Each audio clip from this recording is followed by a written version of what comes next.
Un jour nouveau s'est levé. Une vie nouvelle a commencé. Depuis que je t'ai connu, mon Dieu.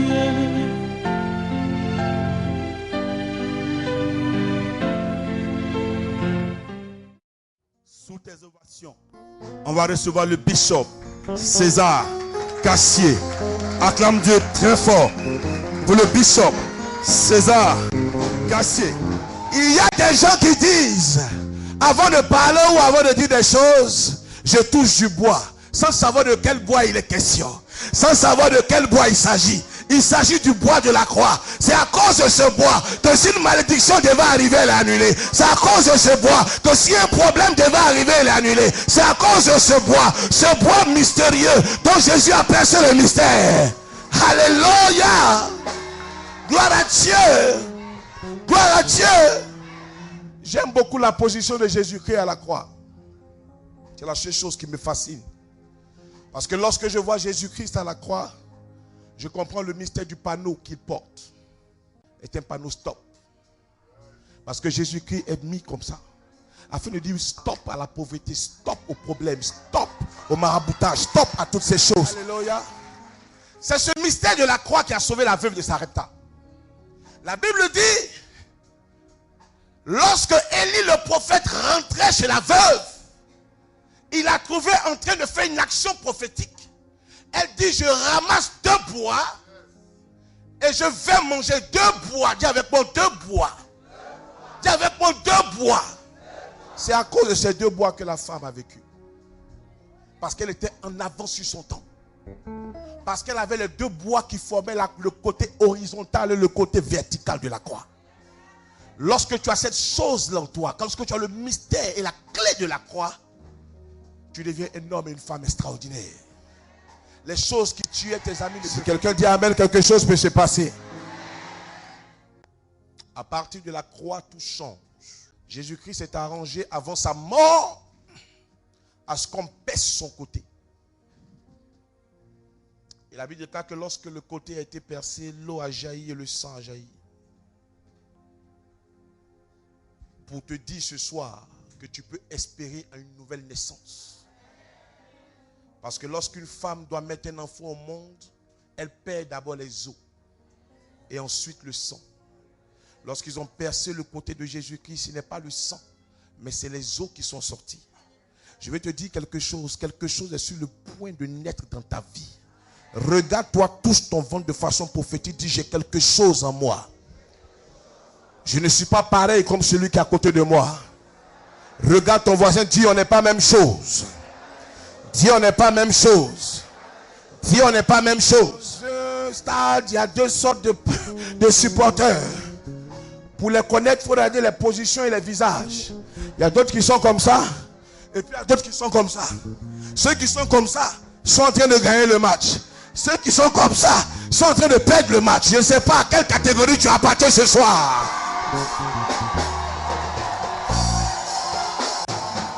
La Bible dit que quelqu'un du nom de Lazare est mort. Et avant sa mort, il y avait sa sœur qui avait cassé un parfum d'arbâtre et avait essuyé les cheveux, avec ses cheveux, les pieds de Jésus. Jésus a vu ces choses et l'un de ses disciples a dit, pourquoi ne pas vendre ce parfum cher et donner aux pauvres? Jésus est allé jusqu'à dire, les pauvres seront toujours avec vous. Ça veut dire que Jésus-Christ a voulu lui aussi sentir bon un jour.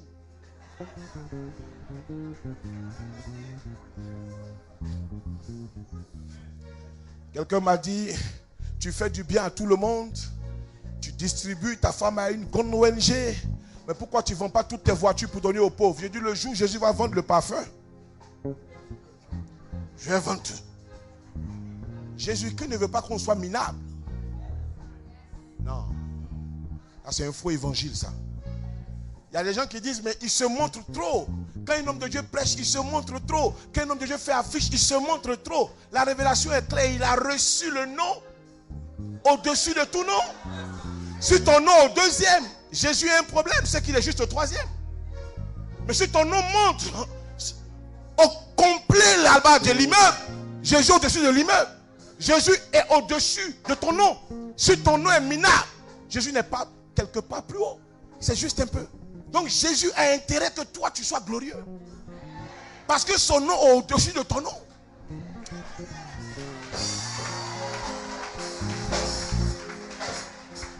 La sœur de Lazare casse le parfum. Elle le jette sur les pieds de Jésus. Jésus-Christ conditionne son disciple. Il dit ce parfum-là a le droit d'être cassé. Pourquoi? Parce que Jésus-Christ voit déjà dans le futur. Quelques années, quelques chapitres plus tard. Tu es béni, maman. Alléluia. Quelques années plus tard, Lazare, qui est le frère de cette femme, meurt. Et lorsqu'il arrive pour le ressusciter, la sœur dit, Seigneur, ce n'est pas la peine. Parce que ce monsieur a déjà un problème. Il sent déjà. Mais la Bible dit, Jésus-Christ, malgré l'odeur, continue de marcher. Il dit, où l'odeur du parfum que sa sœur a cassé. Je vais dire à quelqu'un, si tu acclames Dieu, il se rappellera de cela. Si tu l'ovationnes, il se rappellera de cela. Oh, oh, oh, oh, oh. Est-ce qu'il y a quelqu'un ce soir? Alléluia. Touche ton voisin, dis, je suis encore vivant. Et mon histoire peut encore changer. Dis avec mon changement. Jésus en sortit. Jésus en sortit avec ses disciples et une assez grande foule. Voici le problème. Parce qu'en fait, Jésus-Christ est sorti de Jéricho avec deux problèmes. Disciples, c'est ce qu'on choisit. C'est ce qu'on éduque. C'est ce qu'on aime. La foule, c'est ce qu'on ne choisit pas. C'est ce qui est désordonné. C'est ce que tue. Donc Jésus-Christ sort avec un peu de disciples, mais assez de problèmes. On dit, mais pourquoi tu viens à l'église? C'est vrai, Dieu fait des choses dans ma vie, mais j'ai trop de problèmes. La seule personne qui pouvait aider Jésus, c'est Bartimée. Que peut faire 12 personnes face à une grande foule?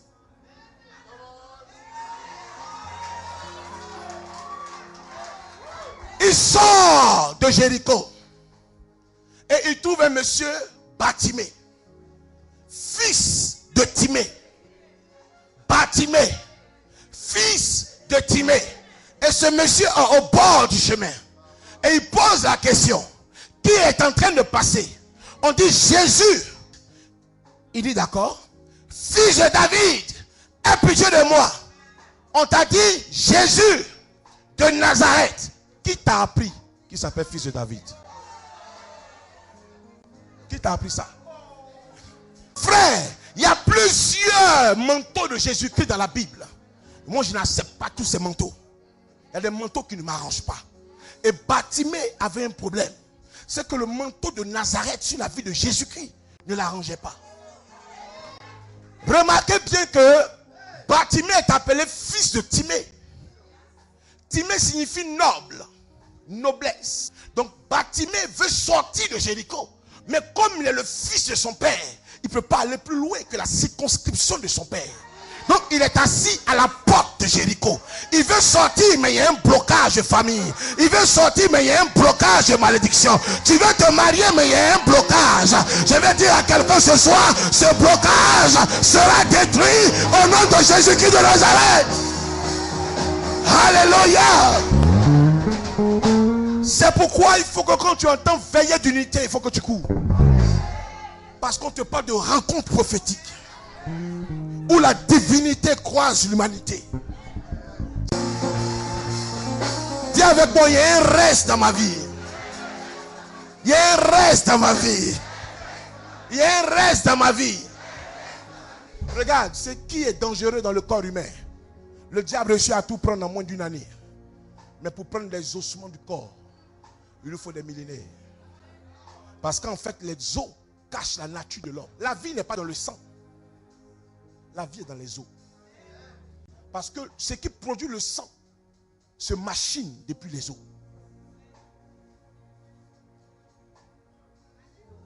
C'est pourquoi lorsque Ézéchiel 37 dit qu'ils ont détruit l'armée d'Israël, il est resté des ossements. La surface. Ça veut dire que celui qui a fait ça a tenté d'enterrer les os. Mais ils sont ressortis. On ne peut pas enterrer les os qu'il y a l'onction dans les os. Pour faire Ève, il n'a pas pris une chair. Il a pris un os. C'est de l'os que sort l'homme. C'est pourquoi c'est un danger quand le diable te fait maigrir. Parce que tes os apparaissent. Et ça devient un danger pour tes ennemis. On dit regarde comment il a maigri. Mais tu deviens plus dangereux pour la sorcellerie. Parce que quand tes os sortent, c'est l'onction de Dieu. Lorsque tes os sortent, c'est la puissance de Dieu qui sort. Alléluia. Fils de David, aie pitié de moi. Ils le reprennent pour le faire taire. C'est pour dire, même si vous m'avez pris mes yeux, j'ai encore ma bouche et mes oreilles.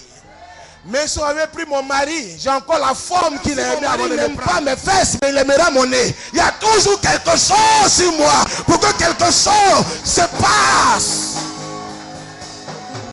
Il y a un reste. Tu croises un mari qui dit il n'aime pas tes cheveux, montre-lui tes mollets.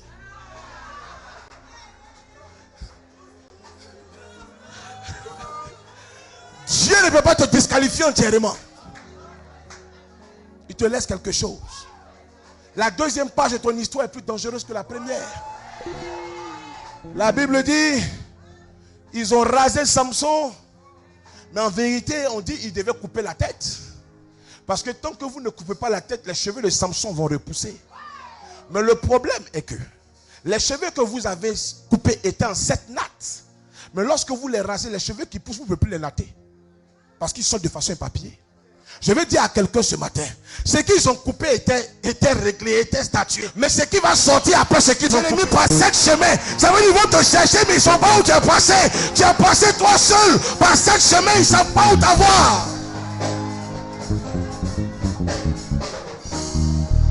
Tu es le mystère de ta famille. Dieu ne t'a pas oublié. Dieu t'a caché. Parce que tout ce qui est vite révélé meurt vite. Nous ici, qu'est-ce qu'on dit? Quand une femme normale qui connaît les choses spirituelles est enceinte, quand tu vois son ventre, tu dis, toi là tu enseignes, il y a trop mangé. Parce qu'elle sait que l'enfant là n'est pas encore positionné. Elle ne peut pas dire à tout le monde, elle ne sait pas qui est qui. Quand 3 mois arrivent, quand tu dis, elle dit c'est ça. Parce qu'elle sait que où elle est là, tous ses papiers sont dans sa main. L'enfant est en train de se porter bien. Je vais dire à quelqu'un, quand tu dis les choses vides de ta vie, ces choses-là échouent. Jésus-Christ est rentré dans le temple à l'âge de 12 ans. Il est ressorti à l'âge de 12 ans. Mais il a réapparu à l'âge de 30 ans. Où il était pendant les 18 ans.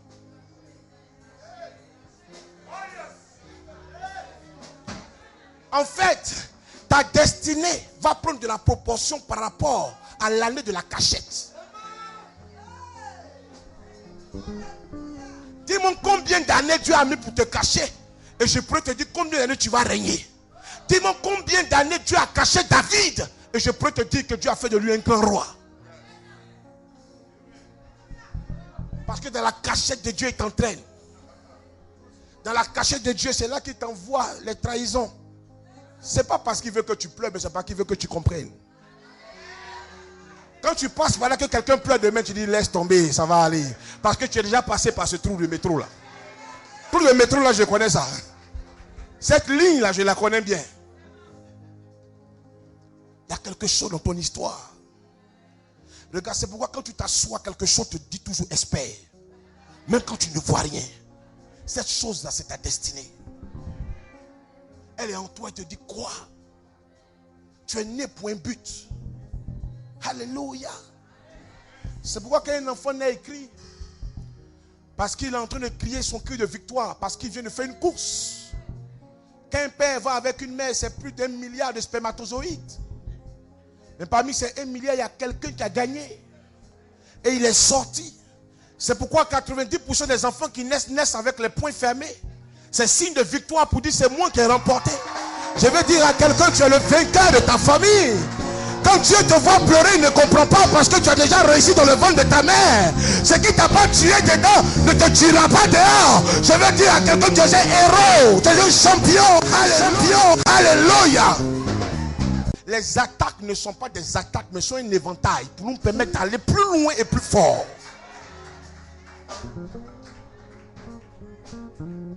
Frère, Pénina était un éventail pour Anne. Pénina s'est regardée, elle s'est vue dans le miroir. Elle dit vraiment, je ne peux pas enfanter. Dieu dit, il faut que je dépose Pénina là-bas. Quand Anne s'est vue, elle dit, je ne peux pas enfanter. Dieu dit, je dépose Pénina. Chaque matin, Pénina la regarde pour dire, ventre cimenté, ventre bétonné. Quand Anne rentre dans la chambre, elle dit, ah! Même si je vais me concentrer pour qu'elle sorte. Il y a des choses dans ta vie, tu penses que c'est terminé. Mais à cause de la parole de quelqu'un, ça te donne comme un défi à relever. Dieu permet que quelqu'un te choque avec une parole. Dans votre gestion, on gagne quoi? Ça te fatigue. C'est Dieu qui a actionné le gars pour que tu ailles au-delà de tes limites. Il y a des choses, si on ne te fait pas, tu ne pourras pas aller au-delà de tes limites. Quand on se moque de toi, c'est comme des nuages qu'on attache sur ta tête. Plus il y a des nuages, plus le temps s'assombrit. Et les gens commencent à dire que ta vie est finie. Mais ça provoque la pluie. Le problème, c'est que tout ce qu'on fait sur ta vie est pour provoquer la bénédiction de Dieu. Je suis en train de parler à une femme, quelque chose peut encore sortir de toi. Ta vie n'est pas encore terminée, les choses peuvent encore se passer. Ne regarde rien, regarde la parole de Dieu. Elle ne vieillit pas, elle ne change pas, elle ne rétrécit pas, elle ne s'agrandit pas. Elle reste la parole de Dieu. Le prophète peut mourir, mais la prophétie ne meurt pas. Fils de David, aie pitié de moi. Il criait beaucoup plus fort. Et la Bible déclare qu'à un moment donné, il jette son manteau. Et se levant d'un bond. Oh, lève-toi d'un bond ce soir. Lorsqu'il s'est levé, il ne s'est pas levé seulement, mais il s'est levé d'un bond. Ça veut dire qu'il a bondi d'un point A à un point B. C'est pour te dire une chose. Ceux qui t'avaient dévancé, tu vas les rattraper avant la fin de cette année. Parce que dans tes pieds, Dieu te donne de bondir. Tu comprends ce que je prêche? Est-ce que tu comprends ce que je prêche? Si les pieds de quelqu'un ne sont pas encore cassés, c'est qu'il peut encore marcher. C'est qu'il peut encore avancer. C'est qu'on peut le retrouver encore quelque part. Et regarde tes pieds chaque matin. Le jour où tes pieds, tes orteils seront derrière et que ton talon sera devant, c'est que tu peux reculer. Non, tu comprends pas ce que j'ai dit? Quand tu te lèves le matin, que tu mets tes pieds hors du lit, quand tu vois que tes orteils sont encore devant, c'est pour te dire qu'on doit avancer. On doit continuer parce qu'il y a de l'espoir. Ce message est pour une femme qui s'appelle Sylvie. Sylvie.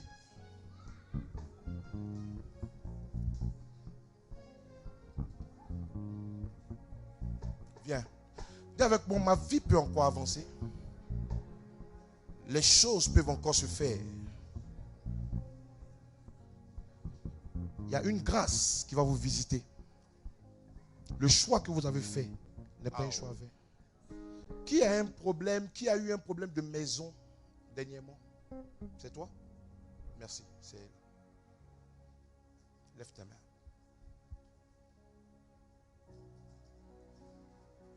Il y a le Seigneur qui déplace pour bénir.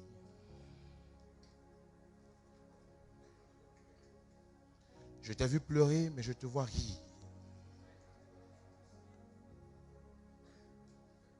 Voici une femme qui aime Jésus, qui a connu des moments de difficulté, mais qui reste accrochée à sa parole. À cette veillée, des choses se sont levées pour t'empêcher d'arriver. C'est ça? Mais Dieu t'a donné un rendez-vous. Et il m'a dit, je suis venu pour Sylvie. Homme de Dieu, quelque chose va se passer chez toi et je vois un homme bénir ton ministère. Dieu va honorer une personne dans ta vie. Et cette personne-là, au côté de toi, il s'appelle Honoré.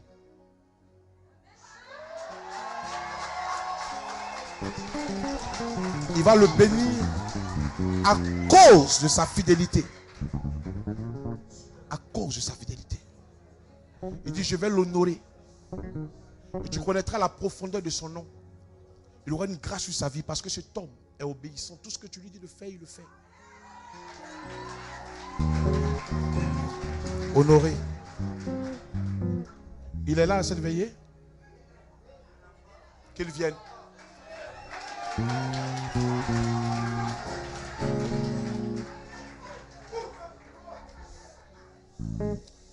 Lève les mains. Je vois les gens parler derrière toi et dire, il est devenu le boy du pasteur.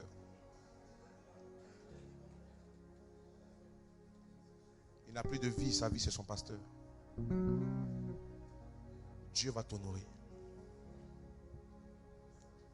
Les projets qui sont restés des projets tels que des sujets de prière vont connaître des accomplissements. Je me présente comme Moïse dans ta vie. Il faut que la chose s'accomplisse. Tu crois en cela? Tu crois? Il dit, je te délivrerai parce que je connais ton nom. Je vois des liens. Et pendant que je te saisis, Dieu emmène mon esprit dans la famille de ton père. Et les choses sont brisées et tu es relâché. Maintenant, levons nos mains parce que le Saint-Esprit a commencé à visiter des personnes. Il y a des personnes qui sont assises qu'il va amener jusqu'à moi devant. Vous ne saurez même pas comment ça va se faire. Il va vous soulever et vous envoyer ici. Parce que c'est votre jour et c'est votre temps. Je vois comme un enfant qui cherche une mère, qui se promène. Il y a une bénédiction d'enfant dans la vie de quelqu'un. Et le nom que j'entends, c'est le nom comme le nom d'un pays, comme la Géorgie. Qui s'appelle un truc comme ça. C'est qui? Elle est en bas, faites-la monter.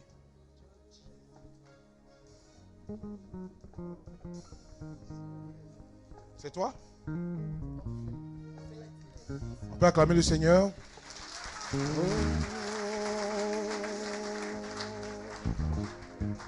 Tu as des enfants? Et il y a un enfant qui te cherche.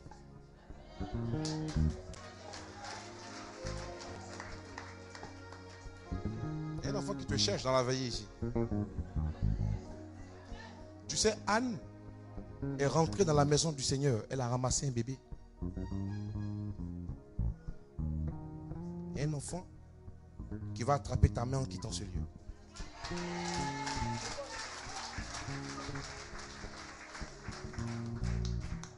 Il est en train d'attraper ta main.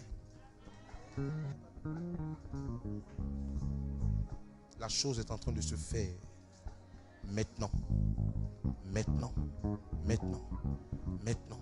Maintenant, il s'attache à toi et il va pénétrer en toi. Tu enfanteras au nom de Jésus-Christ de Nazareth et Dieu débloquera ces choses. Reçois cette parole dans le nom de Jésus-Christ de Nazareth. Pendant que je vais être en train de parler, il y a des personnes qui vont se sentir comme il y a quelque chose qui quitte leur ventre et qui remonte au niveau de leur poitrine et qui sort. C'est tous des envoûtements et des maladies qui sont en train de partir. Je vois le VIH qui est en train de partir maintenant. Dans le nom de Jésus, sors! Commando de préparer des sachets. Les gens même vont même vomir. Quelque chose est en train de se produire maintenant. Partez. Partez. Partez. Il y a une grâce. Il y a une grâce dans ses mains. Il y a une grâce dans ses mains. Il y a une grâce dans ses mains. Il y a une grâce dans ses mains. Il y a une grâce dans ses mains. Ça va se faire. Toucher de leur place. Ils vont venir jusqu'à moi maintenant. L'onction va les attirer. Il y a une femme. C'est comme ton vêtement va devenir comme du feu. Parce que tu as refusé de suivre Jésus. Tu as refusé de faire son œuvre. Tu as refusé de parler de lui. Tu as refusé de prier pour les malades. Regarde, ton vêtement va prendre feu spirituellement. Et c'est comme s'il y a du feu sur toi. Comme s'il y a du feu dans tes vêtements. Aidez-la. C'est dans tes vêtements. C'est dans tes vêtements. C'est dans tes vêtements. C'est dans tes vêtements. C'est dans tes vêtements. La prophétie, elle doit sortir de ta bouche. Là, ça va. Tes oreilles, j'ai pitié pour tes oreilles parce que ce qui t'arrive maintenant, amenez-la.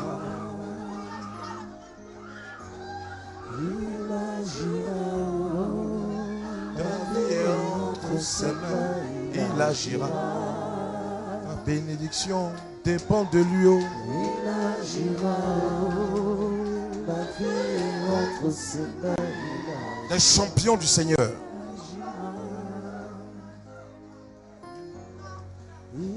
Regarde, sur cette rangée-là, il n'y a que des servantes de Dieu. Mais ils ne le savent pas encore.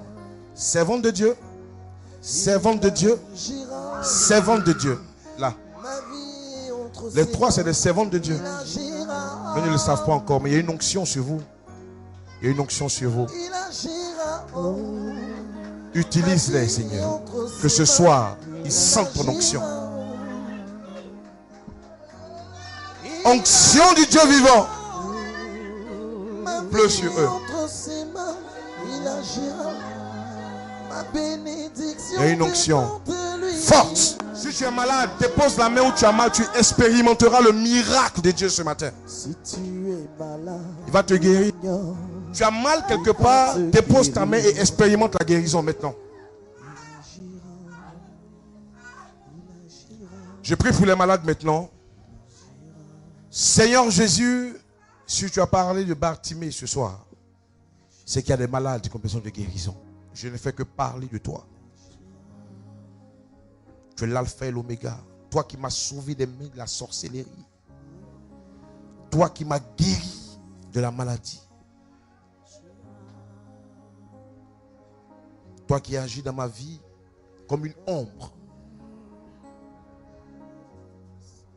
Donne-leur de te connaître comme je t'ai connu.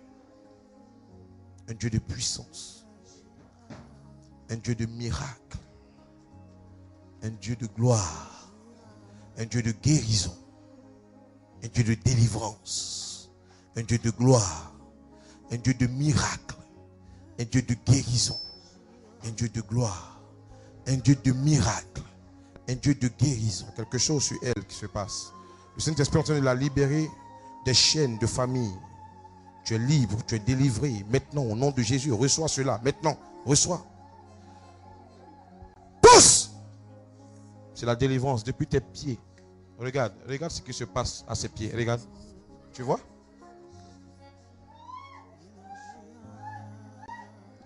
Il y a une femme, me dit l'Esprit de Dieu. Toi et tes soeurs ont été donnés à un esprit des eaux. Et cet esprit-là vous a toutes mariées. Et dans ta famille, il y a un problème. Pendant que je suis en train même de commencer ta prophétie, tu reçois la délivrance du Seigneur. Parce que l'esprit là se déconnecte de ton âme. Amenez-la. Amenez-la.